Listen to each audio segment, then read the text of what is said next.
Egitasmo honegaz, Durangon erosketak egitean euskara erabili daitela bultzatu nahi da.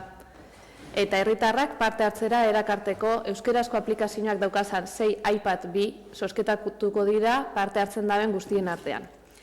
Egitasmoaren gora berak azaltzen hasi orduko, eskerrak emon nahi dutzi da egitasmoa aurrera ateratako esfortzua eta ahalegin egin daben guztiei. Euren artean, aipamen berezia sordeutzat, Endika Gandariazeri, ITG-ko sozio bati, hasieratik proiektu honetan sinistu eta forma monde utzolako eta bideratu dauelako.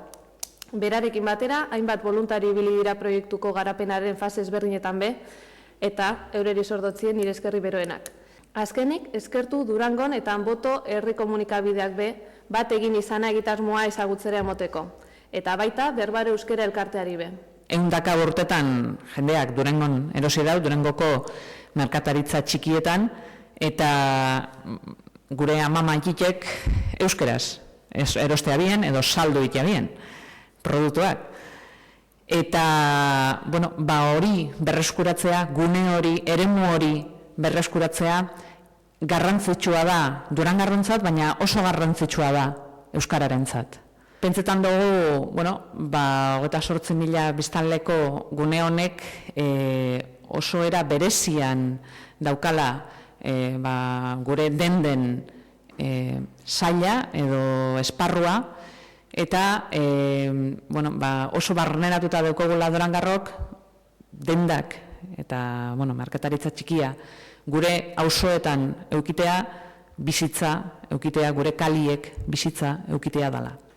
Maz dendatik, merkatariak gara eta proiektu hau, Alkate Andrea esan duen moduan, pentsatzen dugu oso polita dela, gure perspektibatik pentsatzen dugu guretzat oportunitate bat da. Garrantzitsua da guretzat, gure zerbitzua, kalitateko zerbitzua esaten da, eta proiektu honen bidez, hori bebai, lortzen da ikustea, gure zerbitzua nola esaten da, eta horrelako perspektiba bebai, hori guretzat bebai garrantzitsua da, horregatik eskerrak emotea oportunitatea bat izaten da.